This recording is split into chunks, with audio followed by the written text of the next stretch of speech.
Nuestro Carlos Nube. Bienvenidos amigos, muy buenas noches. El día de hoy continuamos nuestra sesión con nuestro expositor, el doctor Juan Carlos Rivera Vélez, con quien estuvimos en la sesión pasada y tuvimos también nuestro tema el día lunes. Estimado doctor, por favor lo dejamos a cargo de la sala para poder continuar con nuestra sesión. Muchas gracias.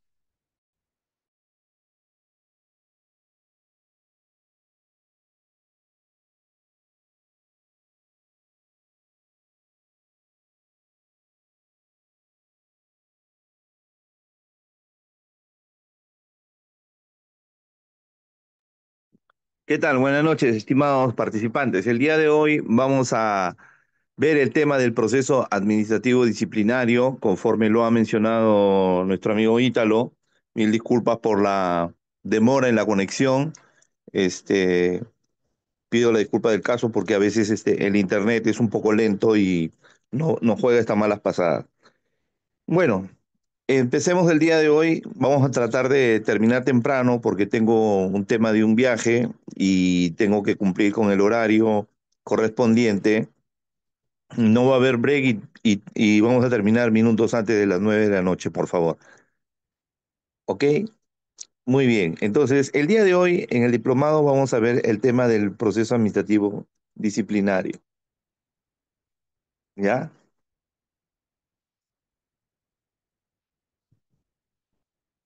Al respecto, tenemos que tener en cuenta lo siguiente.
El único capítulo que está vigente es el capítulo correspondiente al procedimiento administrativo disciplinario, así como también el capítulo correspondiente del Decreto Supremo 040-2014 PCM y sus modificatorias, es decir, el Reglamento General de la Ley Servil. Las demás normas también son de aplicación como la Directiva 002-2015 Servir y de manera supletoria el texto único ordenado de la LEPAJ, de la ley 27444, y algunas fuentes aplicables que vamos a ver más adelante, como son las opiniones vinculantes del Tribunal de Servicio Civil y algunos informes técnicos, indudablemente.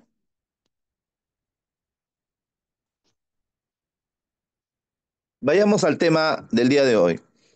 El régimen disciplinario y procedimiento sancionador, como repito, solamente el capítulo de la ley Servir que está vigente en la práctica es el capítulo del procedimiento administrativo disciplinario. La demás parte de la ley Servir es de manera enunciativa, pero no de aplicación práctica. Por lo tanto, el régimen disciplinario de la ley Servir está compuesto dentro de su base legal por la propia ley y su reglamento, la ley Servir y su reglamento. Pero tenemos normatividad complementaria como la LEPAG en cuanto al tema de las garantías y del esquema del proceso administrativo. Dentro de ellas, el capítulo del procedimiento sancionador que vimos en una clase anterior, la ley del Código de Ética, la ley marco del empleo público, el decreto legislativo 1023 que crea la Autoridad Nacional del Servicio Civil, la ley propiamente hablando del servicio civil y su reglamento.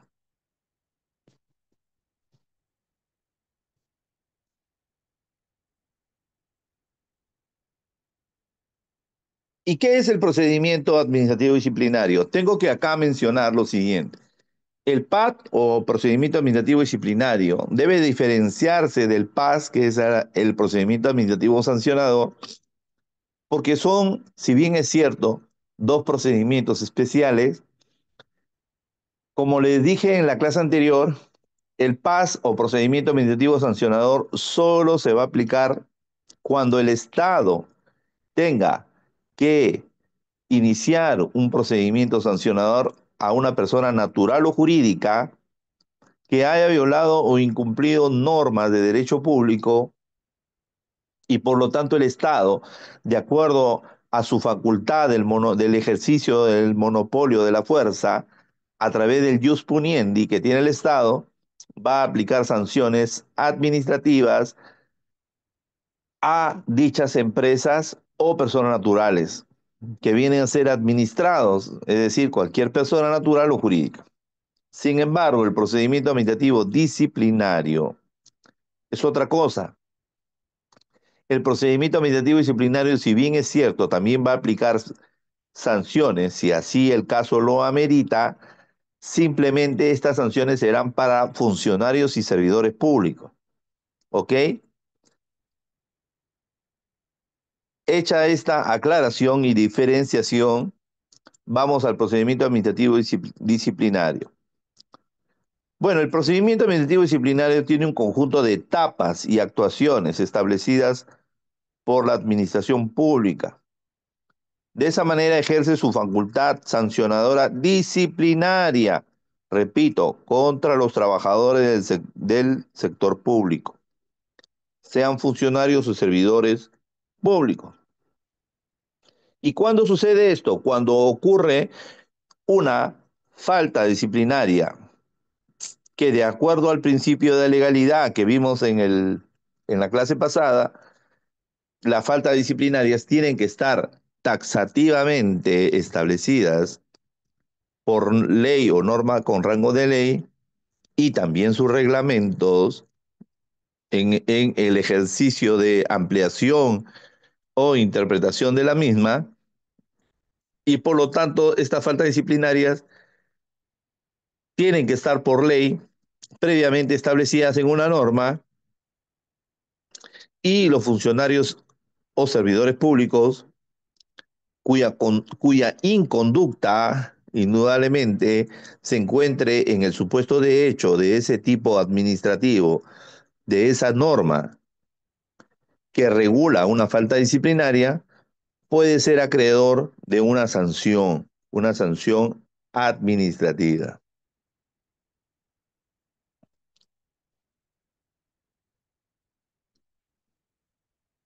Sin embargo, tenemos que tener en cuenta que el régimen del trabajo público, como ustedes conocen, es un régimen que tiene una normatividad diversa. Al respecto veremos la siguiente.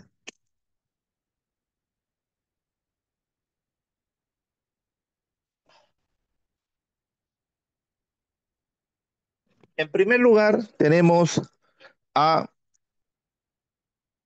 la antigua ley de base de la carrera administrativa, que es el decreto legislativo 276,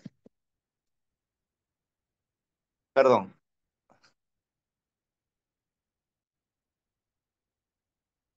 que es el decreto legislativo 276, como les mencionaba. Este decreto legislativo 276 fue promulgado en el gobierno de Alan García, el primer gobierno de Alan García entre el 85 y 90, y su reglamento fue expedido a través del decreto supremo 00590 PCM.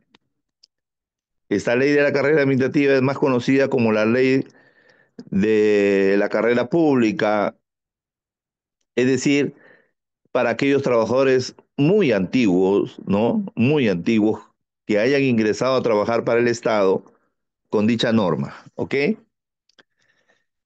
Posteriormente, haciendo un pequeño recordaris histórico.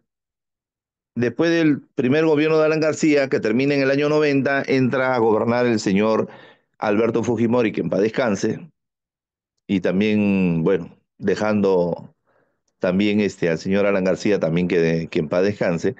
El gobierno de Fujimori entró y trató de sacar a la gran mayoría de trabajadores del sector público que se encontraban bajo ese régimen del decreto legislativo 276. ¿Por qué? Por una cuestión muy sencilla. Había un exceso de la cantidad de trabajadores bajo este régimen en el Estado. El Estado era un elefante blanco. Tenía demasiados trabajadores que inclusive duplicaban funciones, es decir, dos trabajadores cumplían la misma función. Por lo tanto, la planilla de pagos del Estado era muy grande. Pero también era porque Fujimori también quería meter a su gente a trabajar en el Estado, pero no podía hacerlo porque indudablemente para votar a los trabajadores o despedir a los trabajadores del sector público, es decir, bajo el decreto legislativo 276, era bien difícil, porque el régimen sancionador de esa época, con ese decreto legislativo 276 y su reglamento, el decreto supremo 00590 PCM, era demasiado garantista. Es decir, no, así le abrieran proceso administrativo disciplinario, era bien difícil poder despedir a un trabajador bajo ese régimen legal e inclusive estos trabajadores muchas veces han recurrido al Poder Judicial mediante acciones de amparo y han regresado automáticamente a trabajar y posteriormente también con la nueva ley contencioso administrativo, también con esa ley, también en procesos contencioso administrativos regresaban a trabajar y ahí sí tenían una estabilidad, ¿no? A prueba de balas, porque no los podían votar. Entonces, ¿qué hizo Fujimori? Los invitó a retirarse bajo incentivos, creo que eran 12 sueldos como máximo, y también a tomarles, entre comillas, un examen, pero ese era en realidad una excusa para poder sacar a los trabajadores del Estado. Entonces, ¿qué hizo Fujimori? Bueno, para meter a nuevos trabajadores lo hizo bajo un tema de incentivo laboral, ingresando esos nuevos trabajadores bajo el decreto legislativo 728, que es la ley de productividad y competitividad laboral del sector privado. Entonces ustedes preguntarán, pero doctor, ¿es una norma del sector privado? Sí, es una norma que rige para los trabajadores del sector privado, pero que Fujimori lo tomó. ¿Por qué? Porque económicamente hablando, un trabajo del sector privado tiene no solamente 12 remuneraciones al año, tiene más, tiene 14 remuneraciones al año, más una clase de incentivos y pago de sueldos, inclusive vacacionales, ¿no? eh, Gana mucho más que un trabajador de decreto legislativo 276. Por otro lado, el régimen especial de contratación administrativa de servicio, más conocido como CAS, fue otro régimen laboral introducido ya muchos años después, porque indudablemente querían pasar de este tránsito de trabajadores bajo el decreto legislativo 728, pero en realidad había muchos locadores de servicio. En realidad los locadores de servicios que trabajaban en el Estado no tenían estabilidad laboral. Entonces, a través del régimen CAS, se les trató de dar esa estabilidad laboral, tratando de ingresarlos a trabajar al Estado poco a poco. Ahora la gran mayoría de trabajadores son CAS. Después viene en orden de porcentaje de trabajadores el decreto legislativo 728 y muy pequeño porcentaje, como ustedes comprenderán, el decreto legislativo 276 son aquellos trabajadores muy antiguos, ¿no? Los cuales ya están cumpliendo la edad correspondiente para pasar a retirarse, ¿no? Bueno, esa es la historia. Entonces, ¿qué pasó? Como que ustedes comprenderán, cada uno de esos regímenes laborales tenía su capítulo sancionador. El decreto legislativo 276 y su reglamento. El decreto supremo 00590 PCM tenía su procedimiento sancionador. Y por otro lado teníamos el procedimiento sancionador o de despido del decreto legislativo 2728, totalmente distinto al decreto legislativo 276. Y peor aún, con el régimen CAS también teníamos un capítulo sancionador aplicable en forma supletoria. O sea, había una disparidad de normas totalmente dispares, valga la redundancia, una de otras, y no había uniformidad en un solo procedimiento administrativo disciplinario para cualquier régimen. Por lo tanto, lo que hizo la ley Servir y su reglamento es establecer que existe un único, repito, un único procedimiento administrativo disciplinario para cualquier régimen laboral de cualquier trabajador del Estado, que es el régimen disciplinario o procedimiento administrativo disciplinario PAD, regulado por la ley Servir y su reglamento. El ámbito de aplicación del PAD, de ahora en adelante, procedimiento administrativo disciplinario PAD, como les dije, son para todos los funcionarios públicos, incluyendo lo de designación o remoción, excepto los establecidos por la ley.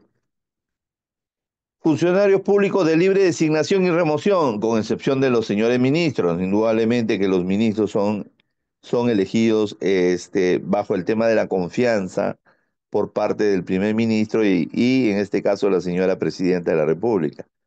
Bueno, también hay directivos públicos, servidores civiles de carrera, servidores de actividades complementarias y servidores de confianza. A todos ellos se les aplica el PAD. Ahora, ¿cómo se inicia un procedimiento PAD? Y esto es muy importante, por favor. Acá vamos con el tema. ¿Cómo se inicia un procedimiento PAD? En primer lugar, hay dos órganos, un órgano instructor y un órgano decisor, ¿ok? Igual que un procedimiento administrativo sancionador. Pero en este caso, el órgano instructor emite una resolución o acto de notificación, que es el llamado acto de inicio del procedimiento administrativo disciplinario.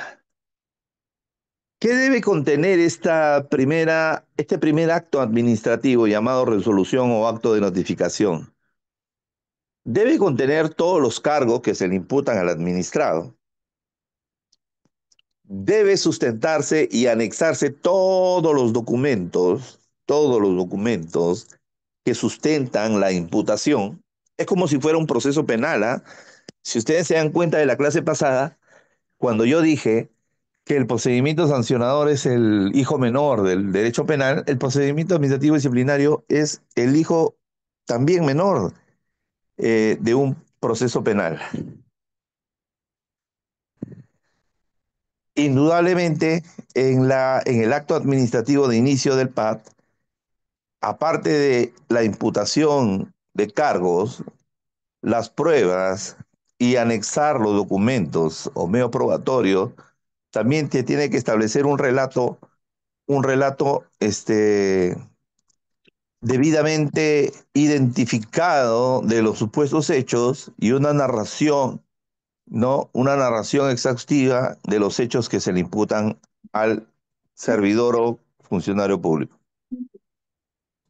Una vez notificado dicho servidor o funcionario público, se le concede un plazo de 3 días para que pueda realizar su descargo, contados a partir del día siguiente de su expedición, o en el peor de los casos puede pedir una ampliación por 5 días más para que ese trabajador del Estado pueda presentar su descargo. Muchos dicen que el acto de notificación del inicio del PAD no es impugnable, pero recuerden que si es un acto administrativo, ojo, es un acto administrativo. ¿Por qué la resolución del inicio del PAD o notificación del inicio del PAD es un acto administrativo? Porque indudablemente tiene que tiene injerencia sobre intereses y derechos de los trabajadores, en este caso de los administrados trabajadores. Por lo tanto, sí puede ser impugnable.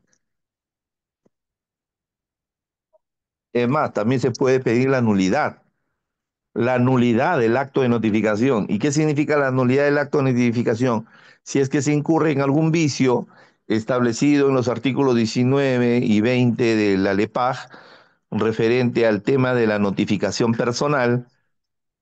Si se incurre en algún vicio de notificación, indudablemente dicha resolución o acto administrativo de inicio del PAD puede ser impugnado y pedir la nulidad correspondiente, repito, si es que existe algún vicio de notificación. Como les mencionaba, hay dos etapas, la etapa instructiva y la etapa decisoria. Vamos con la etapa instructiva. Respecto a la etapa instructiva, los descargos deben presentarse dentro del plazo de 5 días, ¿ya? Y deben contener, indudablemente, como si fuera un escrito correspondiente, todos los argumentos y también pruebas de descargo, repito, del trabajador. Más adelante vamos a poner algunos ejemplos de las normas, que es la ley servil, el reglamento, y también del RIS, que es el reglamento interno de trabajo, para establecer cuáles son aquellas faltas disciplinarias que son materia del proceso administrativo disciplinario PAD. Número 2. En caso de pedirse prórroga, indudablemente se otorgará en 2 días, se otorgará un plazo de 5 días adicionales como prórroga para poder efectuar y presentar el escrito de descargo por parte del trabajador. Asimismo, en la fase instructiva, el órgano instructor tendrá 15 días para emitir un informe, que es el informe de la parte instructiva, reafirmando o no, conforme a los descargos, si el trabajador es pasible o no de una futura sanción. Este órgano en la fase instructiva, este órgano instructor, remitirá al superior, que es el órgano sancionador, el informe correspondiente pronunciándose sobre la imputación de cargos, si se mantiene, y también cuál es la futura sanción que está pidiendo. En la fase instructiva, como verán ustedes, es muy fácil de verificar el tema de plazos, ¿no? Con el inicio se tiene 3 días, se le notifica al servidor, el servidor tiene 5 días para presentar su descargo o pedir 5 días adicionales de prórroga para presentar su descargo. Una vez presentado el descargo, el órgano instructor tiene 15 días para evaluar y emitir un informe correspondiente, ¿no? Si se mantiene o no se mantiene en la imputación de cargo y la futura sanción correspondiente. En la fase sancionadora tenemos la otra etapa, que es la fase sancionadora. Este órgano sancionador, que es diferente al órgano de la fase instructora, son funcionarios totalmente distintos. Este órgano sancionador comunica al servidor o ex servidor civil en un plazo máximo de 2 días hábiles para que cumpla con presentar un informe final o pedir un informe oral ante el órgano sancionador a fin de poder ejercer su derecho de defensa. Pasado 3 días hábiles de notificado del servidor o ex servidor civil, se dará un plazo de 10 días para emitir la resolución correspondiente. La fase sancionadora está, eh, en este caso, como ven ustedes en pantalla, verificada de la siguiente manera. El órgano sancionador recibe el informe del órgano instructor, tiene 2 días, el órgano sancionador notifica y recepciona el informe final y lo remite al trabajador procesado, el cual puede pedir un informe oral dentro de 2 días siguientes y el órgano instructor, en este caso el órgano sancionador, puede indudablemente, si lo pide el trabajador, conceder la solicitud de informe oral. ¿ok? Finalmente, pasado el plazo correspondiente, el órgano sancionador podrá emitir su resolución final, que puede ser una sanción o puede ser no al lugar a emitir alguna sanción. ¿Ok? Se notifica al servidor, al trabajador, para su conocimiento correspondiente. Inclusive el trabajador, después de recibir la sanción, permítame regresar a la anterior diapositiva, si el trabajador recibe una sanción, el trabajador puede interponer un recurso de apelación para que el Tribunal de Servir pueda revisar en única y definitiva instancia si la sanción emitida al trabajador indudablemente es inválida o incurre en algunos vicios de nulidad. Agotada la vía administrativa, el trabajador del Estado tiene indudablemente la vía del proceso contencioso administrativo para hacer a valer sus derechos, ya no ante el Tribunal de Servir, sino ante el Poder Judicial. ¿Ok? Muy bien.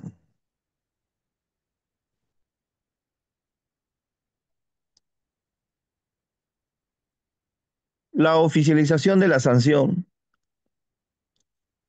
pueden ser, como vamos a ver más adelante, cuatro tipos de sanción. Vamos a pasar un momentito y vamos a regresar. Hay cuatro tipos de sanción. Acá está.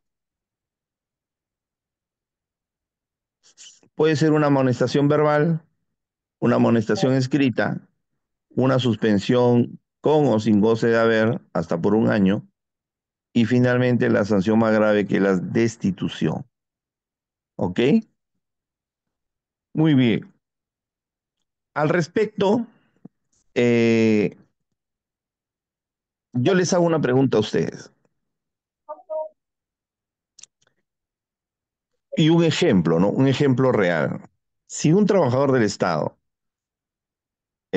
recibe una amonestación verbal por parte de su jefe inmediato superior, esta amonestación verbal,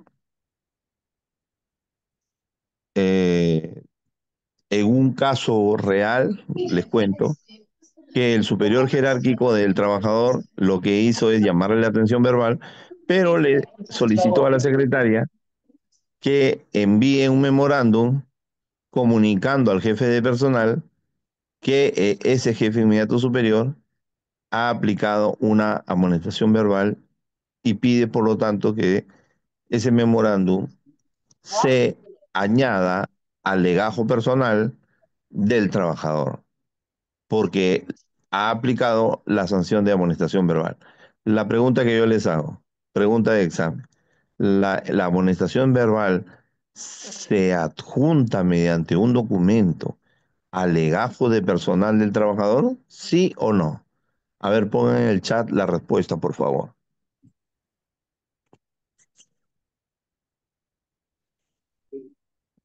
Indudablemente que no, porque es una amonestación verbal. La amonestación verbal, como su nombre lo dice, no puede ir al legajo de personal por una simple razón.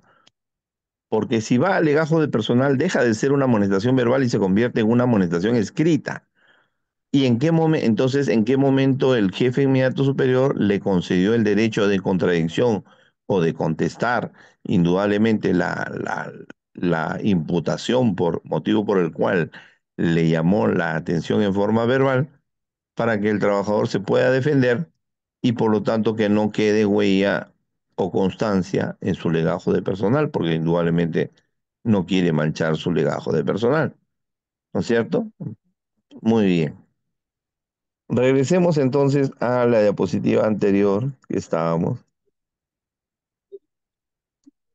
acá. Entonces, si es una amonestación escrita, esta sí va al legajo del personal, porque es amonestación escrita. Se le comunica el jefe inmediato superior del trabajador, viene a ser el órgano instructor y sancionador a la vez. ¿Se dan cuenta? El jefe inmediato superior, frente a a las sanciones de amonestación verbal y amonestación escrita, vienen a ser a la misma vez el órgano instructor y el órgano sancionador. ¿Ok? Claro.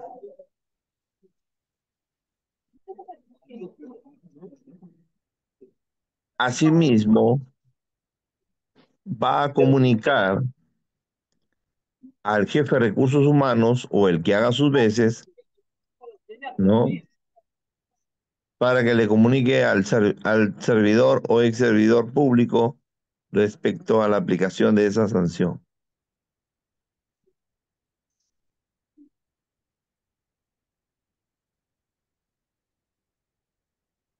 Por otro lado, tenemos a la suspensión y a la destitución.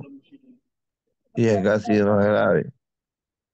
¿Por qué? Porque el órgano sancionador puede oficializar o emitir el acto de sanción. ¿Ok? Ok, pero depende, porque si es solamente la suspensión, la sanción de suspensión, esta puede ser con o sin goce de haber. Normalmente es sin goce de haber y es de un mes hasta un año, ¿ya? Y la va a aplicar indudablemente el órgano sancionador. Pero en el caso de la destitución, yo les pregunto, en el caso de la destitución, pregunta de examen, ¿quién emite la resolución de destitución de un trabajador público? ¿Quién? Pregunta de examen.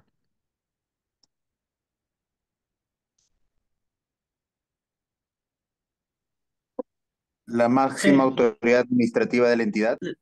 Muy bien, la máxima autoridad o titular de la entidad. Es el único que tiene la capacidad legal de aplicar la máxima sanción, que es la destitución. O, y ojo con esto, ¿ah? O algún funcionario inferior delegado. Pero esta delegación tiene que ser por una resolución del máximo titular. Por ejemplo, si es un ministerio, el ministro o ministra es el encargado de aplicar la institución. ¿Ok? ¿Se dan cuenta? Él, no puede ser otro. ¿Ok? Muy bien. Entonces la regla es que para la destitución solamente se va a aplicar para aquellos casos muy graves en los cuales el titular de la entidad y sus asesores van a analizar el caso con todo el procedimiento anterior que ha habido y le comunicarán al trabajador que emitirán su decisión en el plazo correspondiente. Nada más.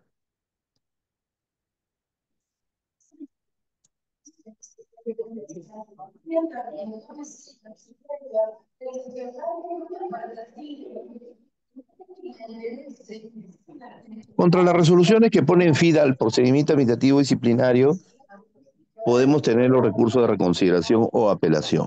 Yo le recomiendo siempre que interponga recurso de apelación, porque la reconsideración al final es un saludo a la bandera, ¿no? En cambio, la apelación indudablemente tiene que resolverla el superior jerárquico. Las amonestaciones escritas en vía de apelación la resuelve el jefe de recursos humanos o quien haga sus veces. En cambio, en los casos de suspensión y destitución, la apelación la resuelve el Tribunal del Servicio Civil.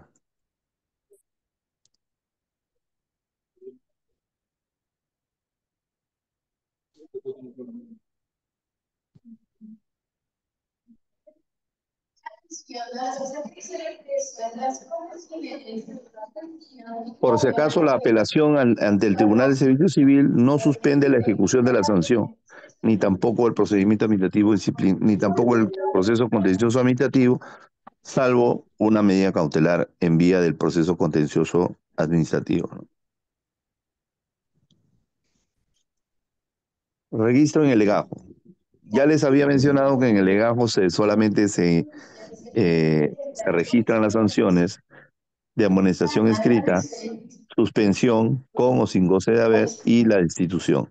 La amonestación verbal no se registran. Bueno, ahora vamos a pasar al tema de las infracciones. ¿Cuáles son la tipificación de las infracciones? ¿Ok? Por favor, apaguen sus audios.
Igual que el artículo 98 del reglamento.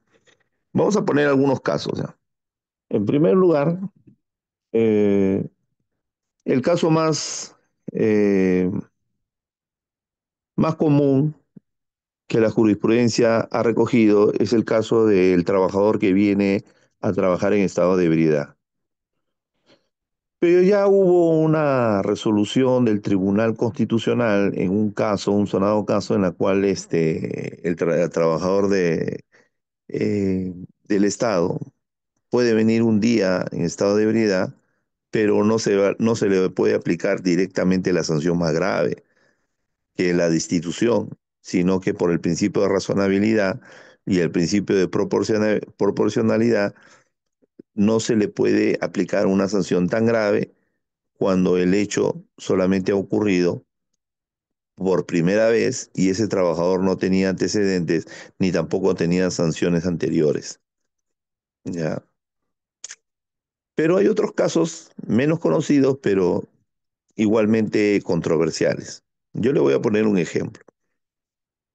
El artículo 85 de la Ley Servir y el 98 del reglamento de la Ley Servir establecen que el trabajador no puede faltar el respeto a su jefe inmediato superior. ¿Ok? Sin embargo, ha habido casuística en las cuales se tiene que establecer el tema de la temporalidad y la espacialidad. Voy a poner un ejemplo. En un determinado ministerio del Poder Ejecutivo se realizan los juegos por el aniversario, indudablemente, de dicho ministerio, y se alquila una cancha de fútbol, ¿no? Un centro recreacional privado, y ahí se hacen el campeonato de fulbito entre trabajadores de dicho ministerio. Bueno, resulta que dentro del partido,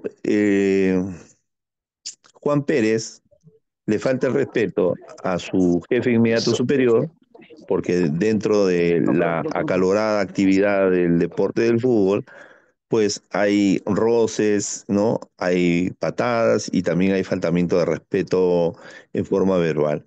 Bueno, resulta que Juan Pérez le falta el respeto a su propio jefe, que estaba jugando para el equipo contrario. Entonces, Al día siguiente, el jefe, indudablemente, le inicia un procedimiento administrativo disciplinario y lo sanciona porque le ha faltado al respeto. La pregunta es, ¿aplica dentro del supuesto de hecho de la falta disciplinaria referida que un trabajador no puede faltar respeto a su superior jerárquico? ¿O acá hay un tema que hay que tener en cuenta para analizar el caso?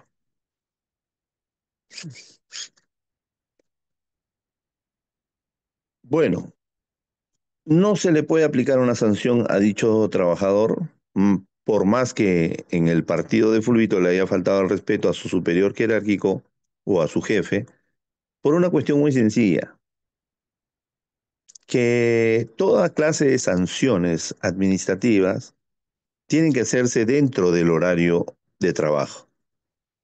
Y no solamente dentro del horario de trabajo, sino también dentro del espacio de trabajo. ¿Ok? Y esto también trae a colación porque en el tiempo de COVID, con el tema del trabajo remoto en esa época, indudablemente hubieron una serie de inconvenientes, como por ejemplo esto, ¿no?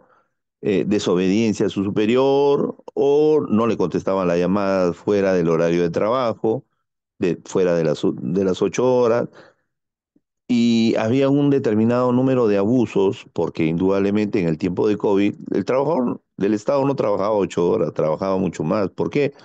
Porque el jefe inmediato superior lo podía llamar a las 9, 10, 11 de la noche y el trabajador tenía que contestarle la llamada. Bueno, ocurrió en vía de jurisprudencia del Tribunal Español y después acá en el Perú el derecho a la desconexión digital, ¿no? Una vez terminadas las 8 horas de su horario laboral, el trabajador automáticamente se desconectaba y no le contestaba el teléfono a nadie. Perfecto, y eso no constituía indudablemente un faltamiento de respeto o en el caso del supuesto de la desobediencia a su superior jerárquico como falta disciplinaria.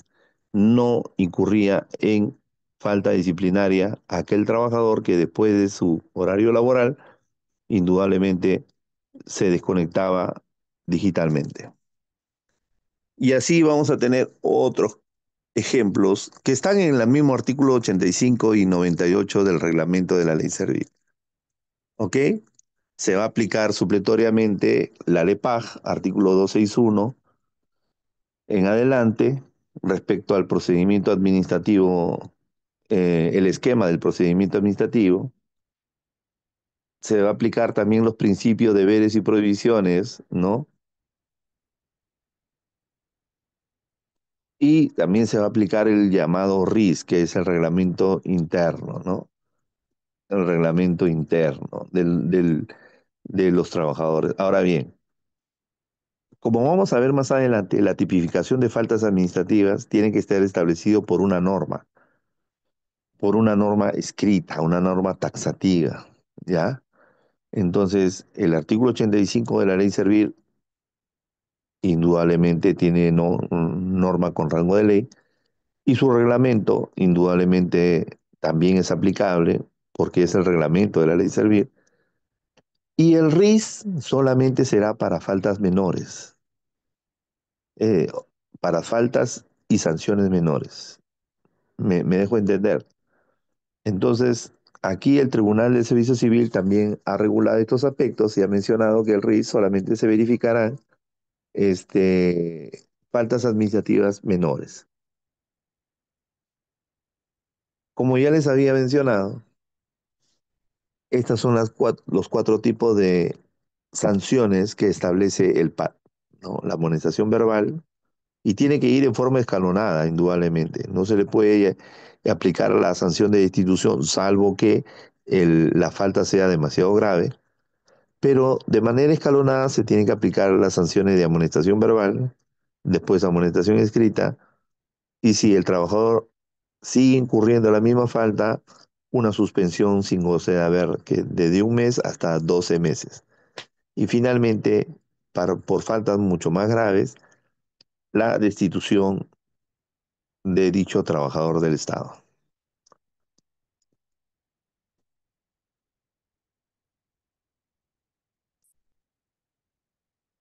Contra las resoluciones que ponen fin ya el proceso administrativo disciplinario, ya habíamos mencionado los recursos de reconsideración y apelación. Creo que esta diapositiva se está repitiendo. ¿Ok? Pasamos a la siguiente. Las autoridades del PAD. Muy bien. Respecto a este tema, tenemos que tener en cuenta que existen cuatro autoridades del PAD y un órgano técnico muy importante llamado Secretaría Técnica.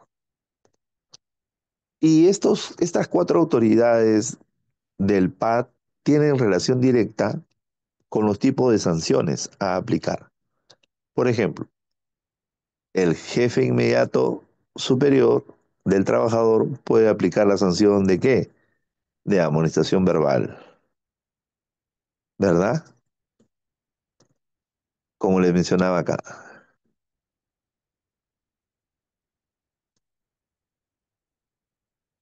Y una amonestación también escrita.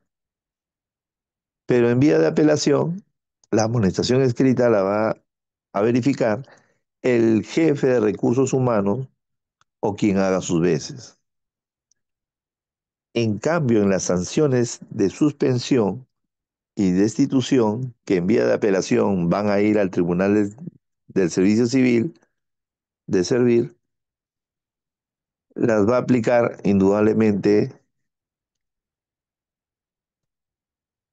el jefe de recursos humanos para el caso de suspensión sin goce de haber, y en el caso de la destitución, el titular de la entidad, y en vía de apelación puede ser confirmada esta destitución por el propio Tribunal Servil.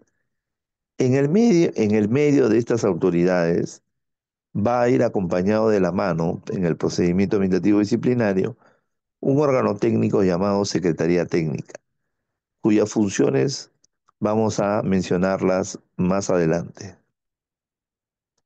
Acá tenemos un pequeño cuadro muy ilustrativo referente a cada una de las faltas disciplinarias, ¿no? ¿Cuál es el órgano en materia de instrucción, el órgano o funcionario en materia de sanción,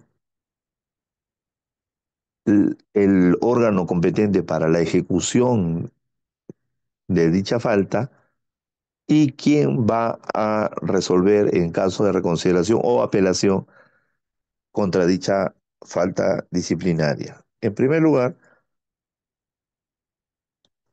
la amonestación escrita o verbal la va a imponer el jefe inmediato superior. ¿Ok? Pero en el caso de la amonestación escrita, el que impone la sanción es el jefe de recursos humanos. Perdón, el jefe directo, y en vía de apelación y ejecución, el jefe de recursos humanos.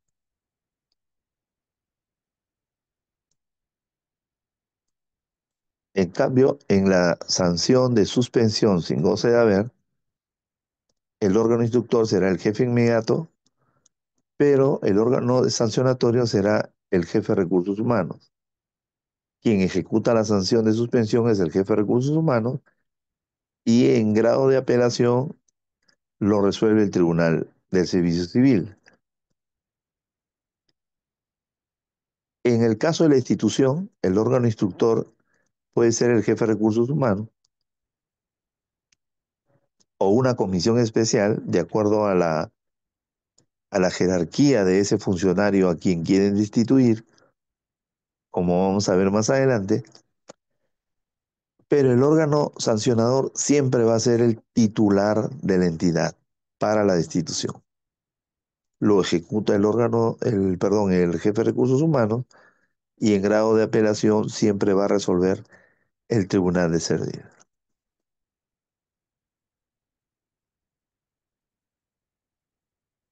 Acá vemos un pequeño cuadro dependiendo de la jerarquía de los funcionarios públicos sometidos a un procedimiento administrativo disciplinario. Las autoridades del PAD para ciertos funcionarios del gobierno nacional, siempre el órgano instructor, ¿no? O una comisión ad hoc de acuerdo a la jerarquía, repito, del funcionario público, y tienen que ser dos funcionarios con rango equivalente y el jefe de recursos humanos. ¿Por qué? Porque, por ejemplo, aquí se podría establecerse que un funcionario, por ejemplo, un director, ¿no? O un gerente de asesoría jurídica o un director de la oficina de asesoría jurídica tienen un rango superior, ¿ok? Son funcionarios con un determinado rango superior. Entonces, el órgano instructor no lo puede investigar cualquiera, sino tienen que ser dos funcionarios de rango equivalente más el jefe de recursos humanos, ¿ok? El órgano sancionador siempre va a ser el titular de la entidad. En cambio, en el caso de los gobiernos regionales y locales, el órgano instructor, si bien es cierto, empieza con el jefe de recursos humanos, dependiendo de la jerarquía de los funcionarios a cargo del gobierno regional o gobierno local, también van a tener que ser dos miembros elegidos entre los directivos o funcionarios de alto rango de la entidad, ¿no? De rango inmediato superior, inferior, ¿ok? Y el jefe de recursos humanos.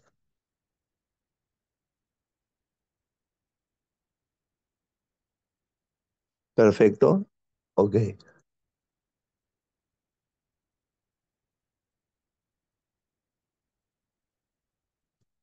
La Secretaría Técnica. La Secretaría Técnica es un órgano muy importante porque es un órgano técnico que va a acompañar a todas las autoridades del procedimiento PAD en su devenir y siempre va a emitir informes técnicos correspondientes.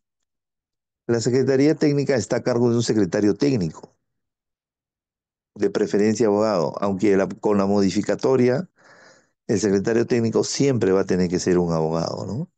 Por la especialidad, por la formación para esta clase de procedimientos administrativos disciplinarios, que repito, tienen como si fuera en una relación de género-especie con el proceso penal y se aplicarán todas las garantías y derechos de un proceso penal, ¿no? Como ya lo mencionamos en el procedimiento administrativo sancionador en la clase pasada. Por otro lado, la Secretaría Técnica tendrá la facultad de brindar apoyo a las autoridades del PAD, tanto en la etapa instructora como en la etapa sancionadora. El secretario técnico es designado por la máxima autoridad administrativa de la entidad. Depende funcionalmente del jefe de recursos humanos o de quien haga sus veces. La Secretaría Técnica propone, pero no decide, porque no es autoridad, solo es un órgano técnico, y emite informes u opiniones, pero que no son vinculantes, pero que sí se tienen en cuenta porque son opiniones técnicas. Normalmente los informes o opiniones de los secretarios técnicos son una especie de resumen de la vida del procedimiento, ¿no es cierto? Desde el inicio hasta la última etapa, antes del informe oral, ¿no? Que haya solicitado al trabajador en el caso de sanciones más graves. El secretario técnico dialoga con autoridades instructoras y sancionadoras. Si hubiera discrepancias, puede ajustar su informe técnico o mantener intacta su posición. Tiene que actuar con objetividad. ¿Qué funciones tiene la Secretaría Técnica? Va a recibir denuncias, ¿no? Denuncias privadas, ¿ya? También de informes de control, ¿no? Es decir, la Contraloría General de la República puede emitir un informe de control y en ese informe de control la Contraloría o el OSI, ¿no? El OSI, el órgano de control interno de dicha entidad, puede encontrar responsabilidad, ¿no? Y explicarla y verificarla en un informe de control largo, ¿no? La Secretaría Técnica también va a responder a los denunciantes informando sobre la actividad de la administración en relación a lo denunciado. y al paso a paso cuál es el estadio procesal del procedimiento administrativo disciplinario para efectuar las investigaciones preliminares. Es una de las funciones de la Secretaría Técnica. Estas investigaciones preliminares no tienen como finalidad reunir los medios probatorios en la investigación correspondiente contra el trabajador o funcionario público investigado. Y la Secretaría Técnica puede proponer una medida cautelar, de ser el caso, ¿no? Identificando la comisión de la posible falta, los posibles imputados, pero también la Secretaría Técnica, si revisa la documentación y no encuentra indudablemente mérito a informar sobre el inicio de un PAD, también va a archivar o rechazar liminarmente aquellas denuncias contra funcionarios o servidores públicos que no tengan una base probatoria para poder iniciar las investigaciones correspondientes.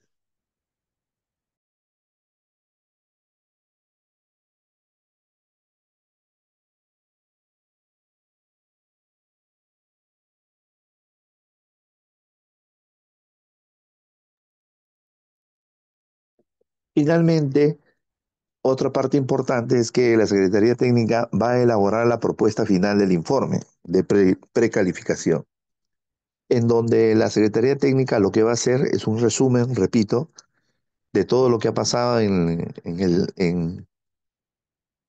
la investigación preliminar y va a precalificar si esa conducta está tipificada como eh, una falta disciplinaria y que puede ser pasible de una sanción disciplinaria. ¿Ok?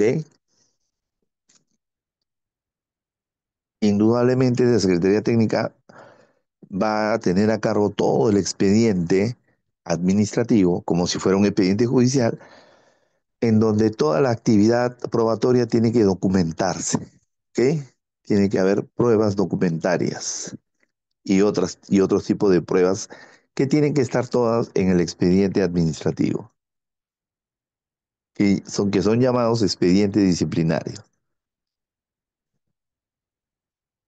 La Secretaría Técnica, al momento de recibir las denuncias, puede aperturar o informar, opinar sobre la apertura de una investigación disciplinaria si es que existen indicios de responsabilidad y si es que se han identificado válidamente a los denunciados. También la Secretaría Técnica puede rechazar con el no al lugar a aperturar una investigación si es que la denuncia no reúne las condiciones mínimas ni tampoco se ha reunido los medios probatorios correspondientes, ni mucho menos se ha identificado el denunciado.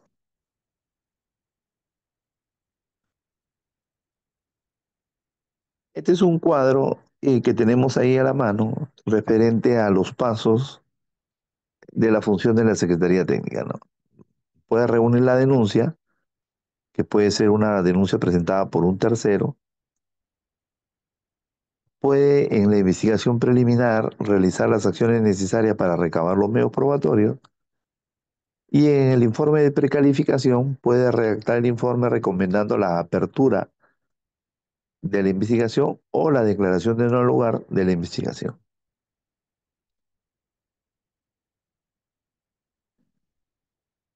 Acá tenemos las funciones de la Secretaría Técnica de una manera más resumida, ¿ok?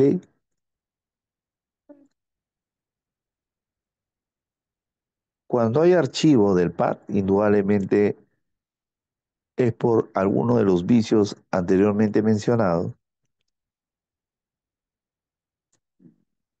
ya que no se considera o no existe prueba suficiente para aperturar un PAD. Sin embargo, la Secretaría Técnica, cuando apertura un PAD, Tiene que identificar al servidor o ex servidor civil cuál es el puesto desempeñado al momento de la comisión de la falta y una descripción de los hechos que configuran la presunta falta disciplinaria, así como la identificación plena de los mismos señalados en la denuncia.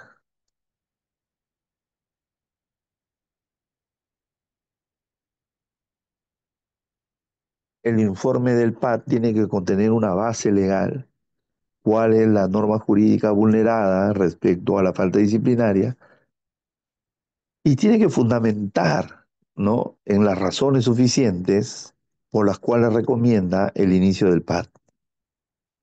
Tiene que analizar los documentos y en general los medios probatorios que sirven de sustento para dicha recomendación. Tiene que indicar cuál es la posible sanción a la falta disciplinaria. Tiene que identificar quién es el órgano instructor competente. De ser el caso, proponer una medida cautelar que puede ser de suspensión de trabajo de un trabajador sin goce de haber. Y finalmente, la recomendación de inicio del PAT correspondiente.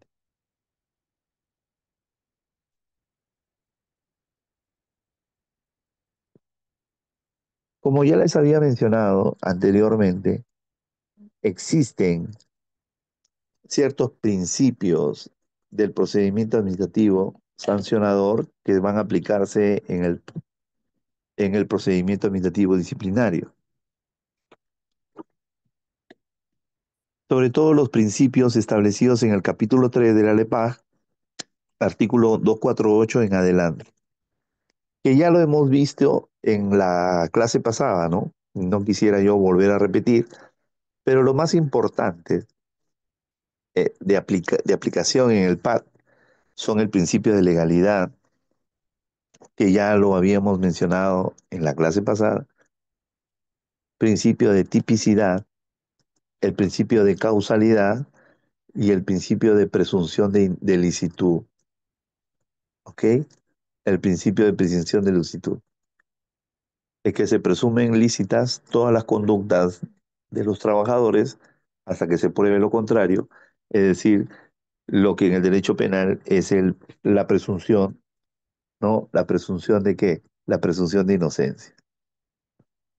Pasando por los principios del debido procedimiento, aplicación de la irretroactividad de las normas, el principio de Nevis in idem, que lo conversamos en la clase pasada, y al momento de aplicar las sanciones, el principio de razonabilidad, proporcionalidad, concurso de infracciones y el tema de la continuación de infracciones en el tiempo. ¿Ok? Todo esto ya lo explicamos en la clase pasada. Así que no voy a volver a repetir estos temas de estos principios. Este es el esquema de un PAD.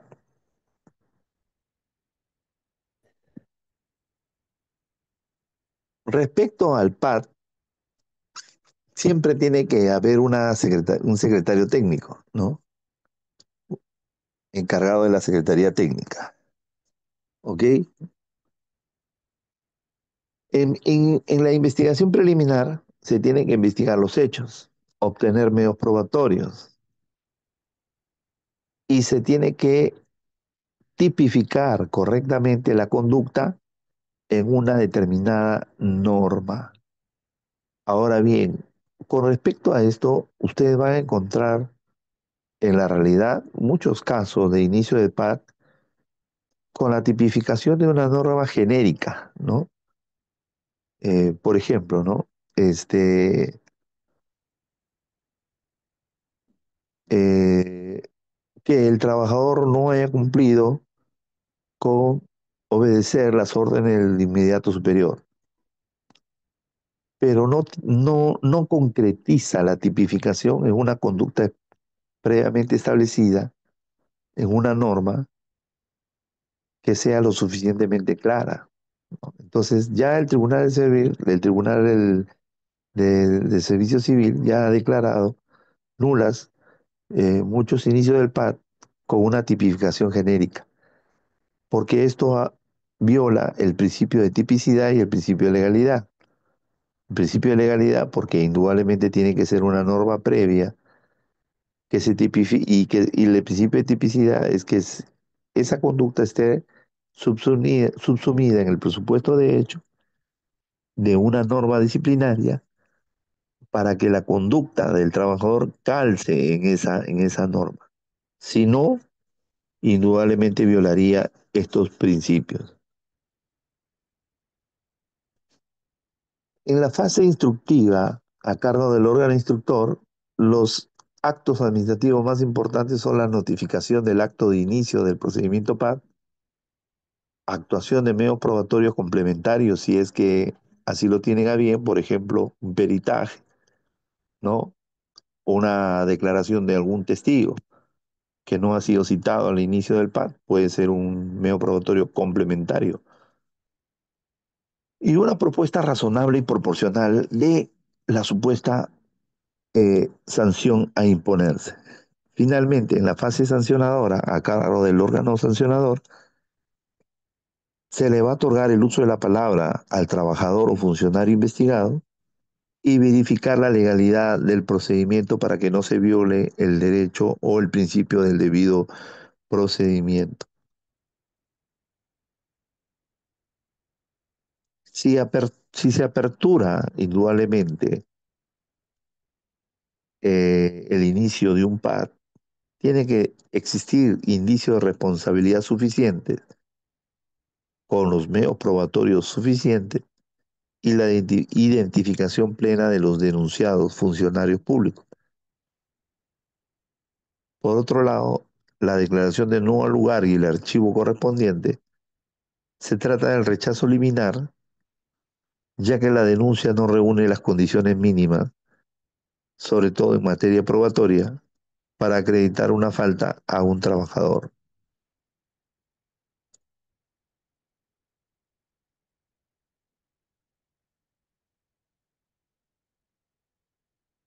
Prescripción para el inicio del PAD. Como regla general, si han transcurrido 3 años desde la comisión del hecho o de la comisión del supuesto hecho, automáticamente prescribe. ¿Pero qué prescribe? Prescribe la facultad que tiene el Estado para imponer una sanción al trabajador.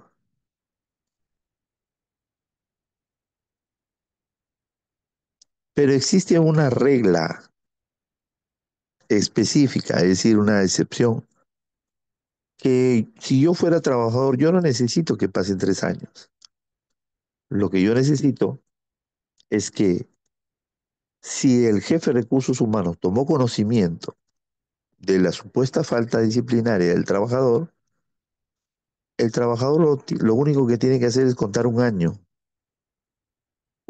desde que recursos humanos tomó conocimiento y con ello ya prescribió la facultad sancionatoria del Estado. Sin embargo,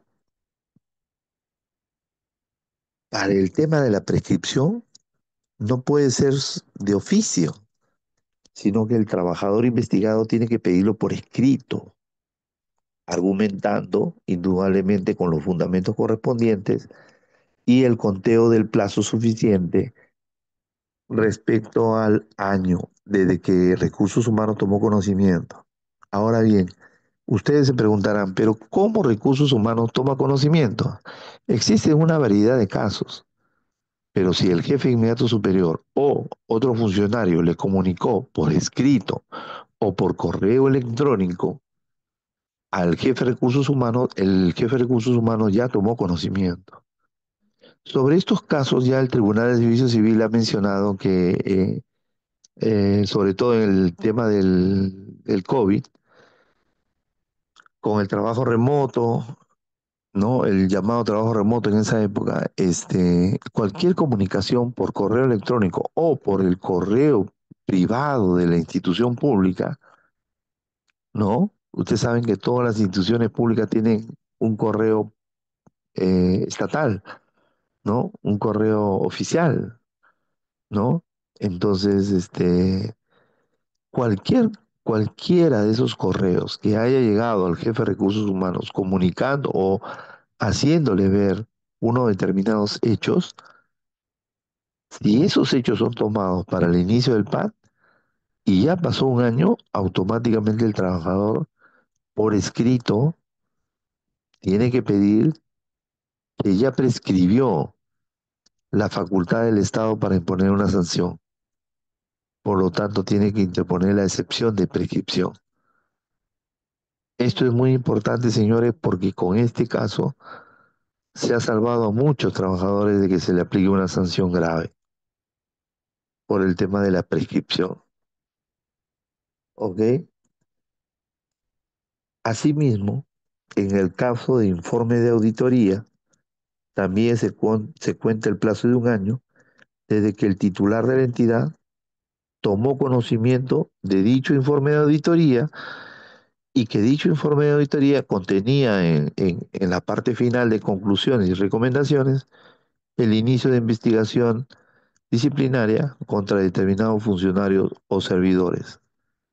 Es decir, si el informe de control contiene el inicio de responsabilidades administrativas de ciertos funcionarios o trabajadores o servidores del Estado y esto se le comunica al jefe de recursos humanos y transcurre un año sin que lo hayan sancionado a ese servidor, automáticamente prescribe, ya prescribió la facultad sancionatoria del Estado y tiene que presentar su escrito pidiendo la prescripción.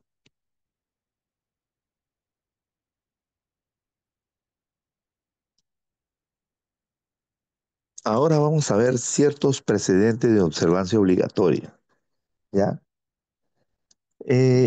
Vamos a ir poco a poco porque estos precedentes son muy interesantes, ¿ya? Respecto a la suspensión de plazos en el tema de un procedimiento administrativo disciplinario, recuerden que en el año 2020, con el inicio del COVID, se suspendieron los plazos administrativos de todas las entidades públicas, porque indudablemente por el COVID se suspendieron todas las labores, tanto públicas como privadas, en ese tiempo, sobre todo las públicas, porque por el tema del COVID ningún trabajador podía ir físicamente a su centro de labores y también el Estado, a través de un decreto supremo, estableció que se suspendían los plazos en general para la tramitación de cualquier procedimiento. Entonces se interpretó que cuando la norma habla de cualquier procedimiento, también está hablando del procedimiento administrativo disciplinario en esa época. Por lo tanto, si el COVID fue el 15 de marzo del año 2020,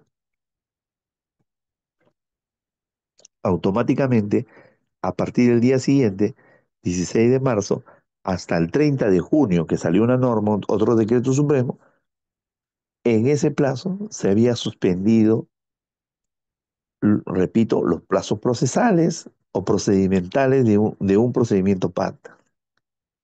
Entonces ustedes dirán, doctor, pero ¿voy a contabilizar ese plazo para el pedido de prescripción? No, porque se está suspendido los plazos.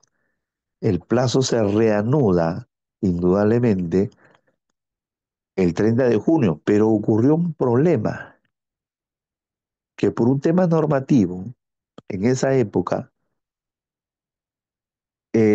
salieron normas contradictorias, ¿no? Porque en esa época, indudablemente, salían un montón de normas de diferentes ministerios, de diferentes entidades públicas, por el tema del COVID. Hubo una norma, un decreto supremo que estableció el término de la suspensión de plazo, pero otra norma salió específicamente para el término de la suspensión del plazo para los procedimientos administrativos disciplinarios, que era el 30 de junio. Pero como hay una norma que genérica, ¿no? Genérica, que estableció que el 10 de junio del año 2020 se, suspendían los plazos para los trámites administrativos, El Tribunal del Servicio Civil estableció mediante resolución de Sala Plena número 001/2020, Tribunal del Servicio Civil, que este plazo entre el 10 de junio y 30 de junio también se computaba para el pedido de prescripción.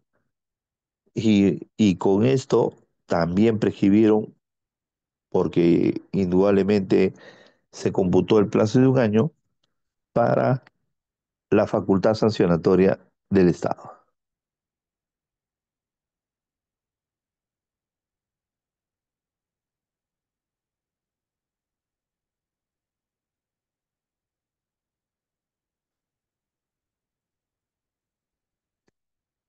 El plazo de prescripción se inicia nuevamente desde la segunda oportunidad que la entidad toma conocimiento. Este es otro precedente de observancia obligatoria del Tribunal del Servicio Civil. ¿Por qué? Porque indudablemente en temas históricos, ya eh, por indudablemente, si es que el órgano de control interno dependiente de la Contraloría General de la República emitiera informes de auditoría en la cual recomendaban el inicio de un procedimiento investigatorio y sancionador, en este caso procedimiento PAC, a un funcionario público.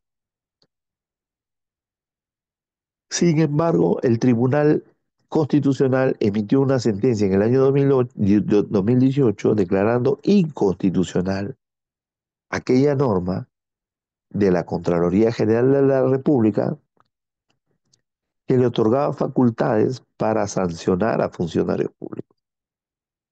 O sea, en la práctica había dos formas de sancionar a funcionarios públicos: a través de la ley del Servicio Civil, procedimiento PAC, y a través de la ley de la Contraloría General de la República. Entonces el Tribunal Constitucional dijo que no, que la Contraloría General de la República había roto el principio de taxatividad porque a través de una norma reglamentaria no puede incluir tipificación, ¿no? O tipos administrativos, porque es una norma de menor jerarquía, y el Tribunal Constitucional dijo claramente que por el principio de legalidad y el principio de tipicidad solamente se pueden crear y regular conductas disciplinarias mediante una norma que se llame ley o norma con rango de ley, no a través de un decreto supremo. Con lo cual le quitó toda potestad sancionadora a la Contraloría General de la República. Indudablemente, pasaron los años y finalmente la Contraloría, para evitar ya la historia, la Contraloría General de la República pidió mediante una iniciativa legislativa al Congreso de la República para que legislara y para que le otorgara con norma, con rango de ley, facultades sancionatorias a la Contraloría General de la República, lo que finalmente ha sucedido ahora poco, ¿no?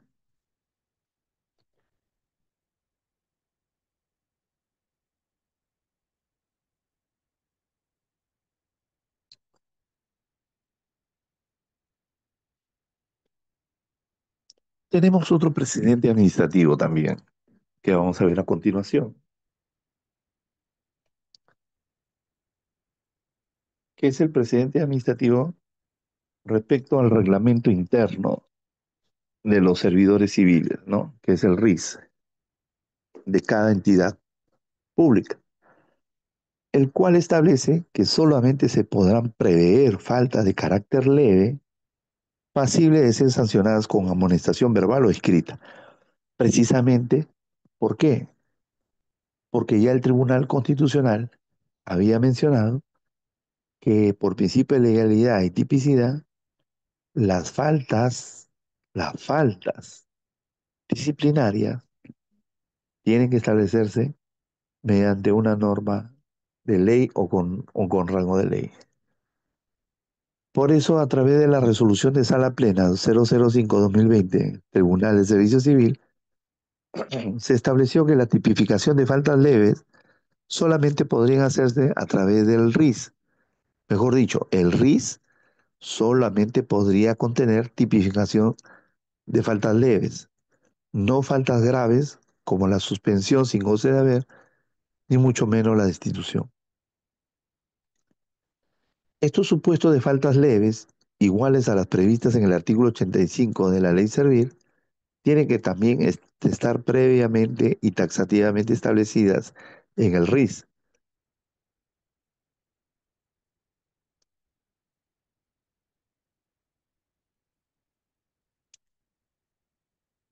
Acá hay otro precedente de observancia obligatoria, que es el precedente eh, establecido por la resolución de sala plena número 007-2020, Tribunal de Servicio Civil, el cual establece que la falta disciplinaria imputable y el carácter permanente de la conducta referida al ejercicio de la función pública, pero valiéndose de documentación o información falsa o inexacta, implica o no implica responsabilidad disciplinaria. Esa es la pregunta que se hizo. Pero vamos a ver un caso concreto. Imagínense una convocatoria CAS, ¿ya? Una convocatoria CAS en el Estado. En dicha convocatoria CAS, uno de los postulantes presenta su currículum,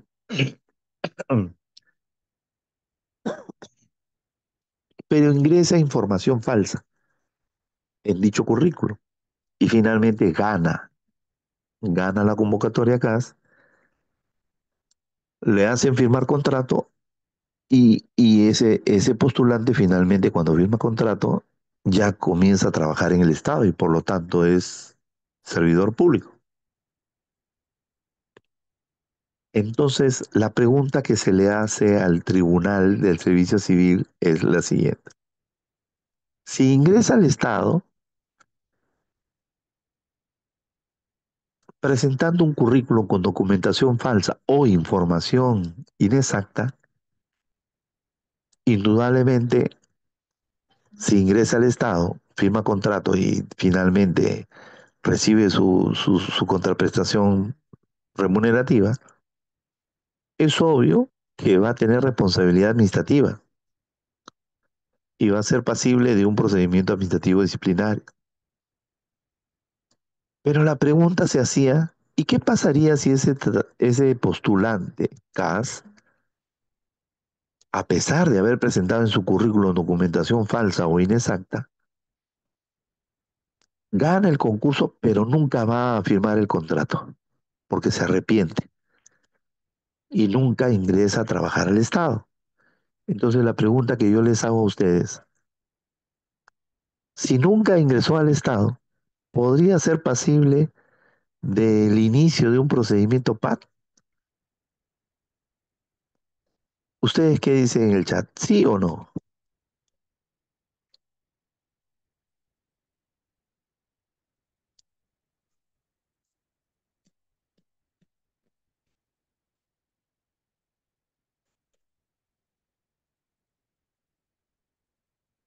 Según algunos participantes dicen que no, pero otros dicen que sí.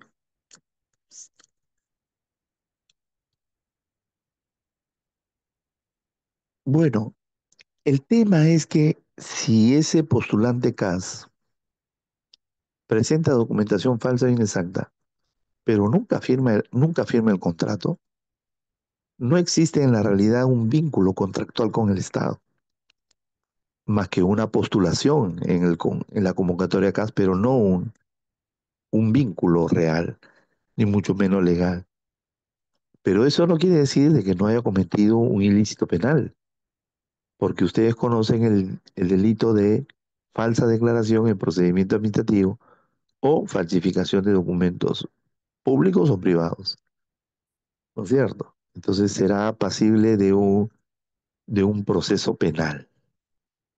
Pero si no ingresa al Estado, no puede ser sancionado administrativamente.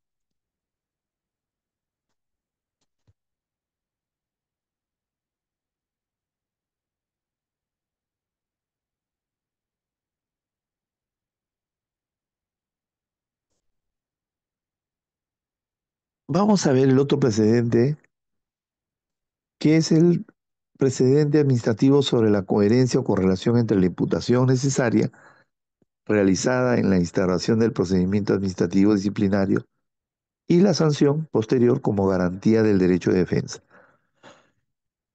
Esta resolución de Sala Plena 011-2020 Servir establece lo que en el derecho penal todos conocen como una imputación coherente, una imputación necesaria. ¿Qué pasa? El caso concreto era de que un trabajador había sido imputado con el inicio de un procedimiento PAT con una falta, una, una calificación de falta A. ¿Ya? La falta disciplinaria es A. Pero al momento que termina el procedimiento disciplinario, el órgano, en este caso la Secretaría Técnica, le recomienda al órgano sancionador que se le aplique una sanción, pero con otra falta disciplinaria distinta, una falta disciplinaria B. Entonces la pregunta que siempre se hizo, un momentito, pero ¿en qué momento es válido de que se modifique o se cambie o varíe la tipificación en la calificación de la propuesta de sanción si al principio del inicio del procedimiento PAN el trabajador o funcionario fue investigado con la falta A, pero al momento que lo quieren sancionar le tipifican una falta B? La pregunta que yo les hago, ¿esto es coherente? ¿Esto es válido en un procedimiento administrativo disciplinario? Si ustedes estuvieran en un proceso penal, automáticamente dirían que eso no, entre comillas, no es correcto. Aunque en el proceso penal ya ha habido pronunciamiento y jurisprudencia de la Corte Suprema, en la cual la Fiscalía puede modificar la imputación inicial, pero siempre y cuando guarden ciertos requisitos para no vulnerar el derecho del trabajo, en este caso del procesado investigado, sobre su derecho a la defensa.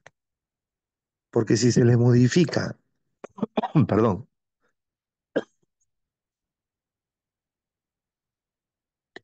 si se le modifica la imputación al final del proceso, lo, lo mínimo que tiene que tener el investigado es un plazo adicional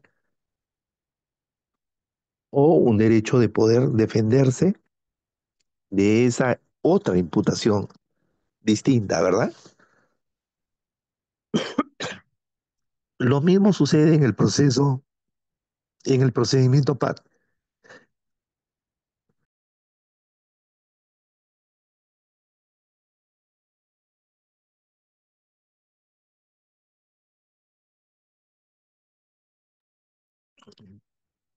Lo mismo sucede en el procedimiento PAT.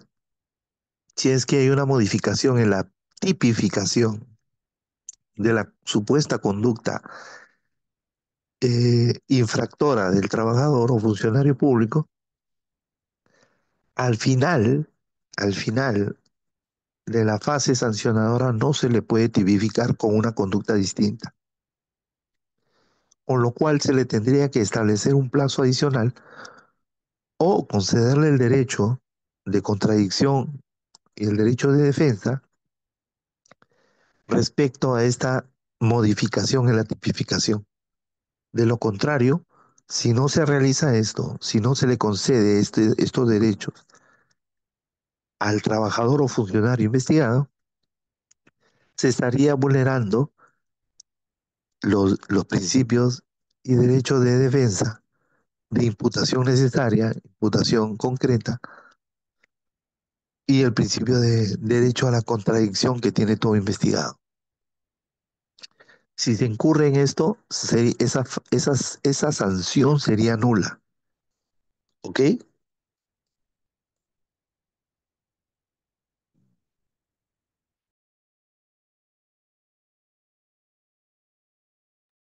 Y finalmente, el precedente establecido por resolución de Sala Plena número 02-2019 en Servir, que establece como precedente de observancia obligatoria cuando en un PAD se incurra en un vicio que acarree la nulidad de oficio de un acto administrativo, será el superior jerárquico de la autoridad que emitió el acto viciado quien tenga la competencia para declarar la mencionada nulidad.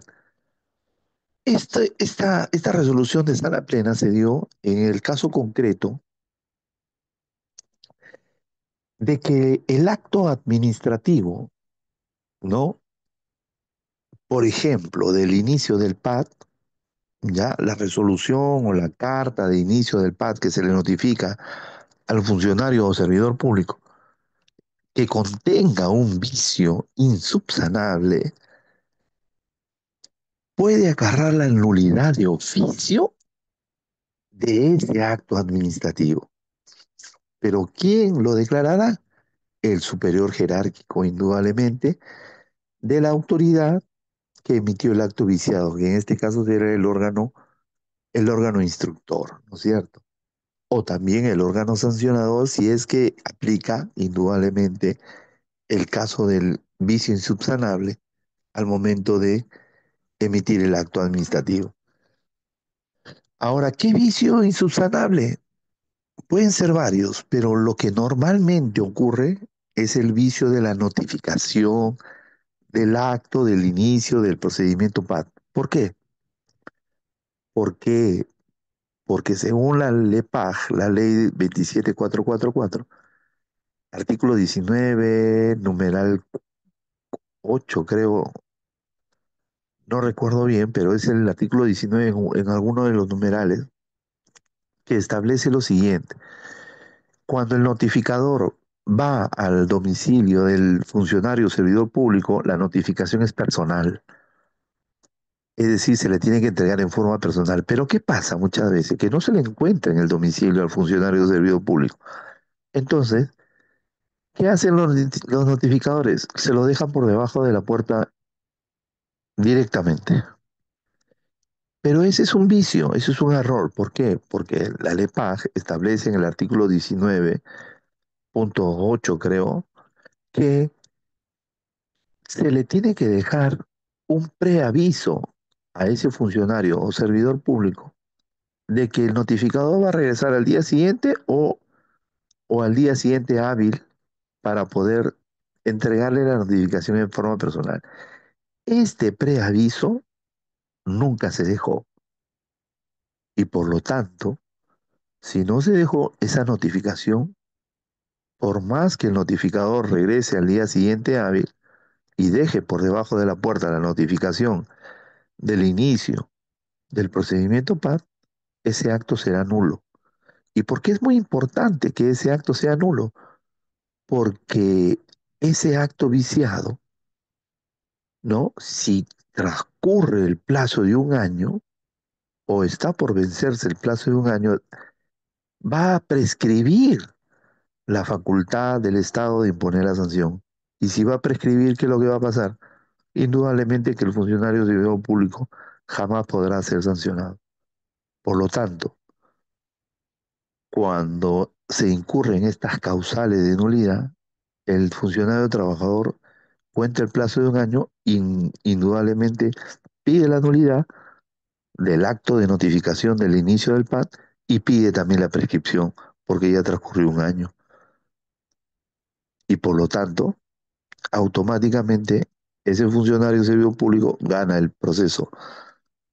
Y si le quieren aplicar una sanción, inmediatamente va al Poder Judicial, vía el proceso contencioso administrativo y téngalo por seguro que lo va a ganar, porque ese es un vicio insubsanable.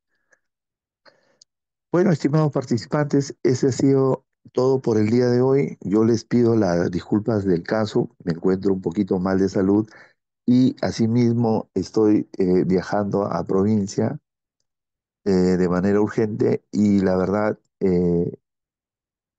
yo les agradezco la brevedad de la clase del día de hoy, pero creo que ha sido muy fructífera, muy interesante, muy emotiva en el sentido de poner algunos casos concretos, reales, para que ustedes puedan comprender cómo en el proceso PAD ocurren indudablemente en la práctica la aplicación, ¿no?, de los principios y los precedentes de observancia obligatoria. Muchísimas gracias y yo me paso a retirar. Mil disculpas, mil disculpas por todo y nuevamente agradezco al Colegio de Abogados de Lima por, por la invitación correspondiente. Gracias. Doctor, muchísimas gracias. Entendemos el apuro, doctor. Le agradecemos por su participación y por estar acompañándonos a lo largo de estas sesiones. Bien, amigos, como dijo nuestro estimado participante, nuestro estimado docente, al momento de iniciar, tiene un viaje de última hora.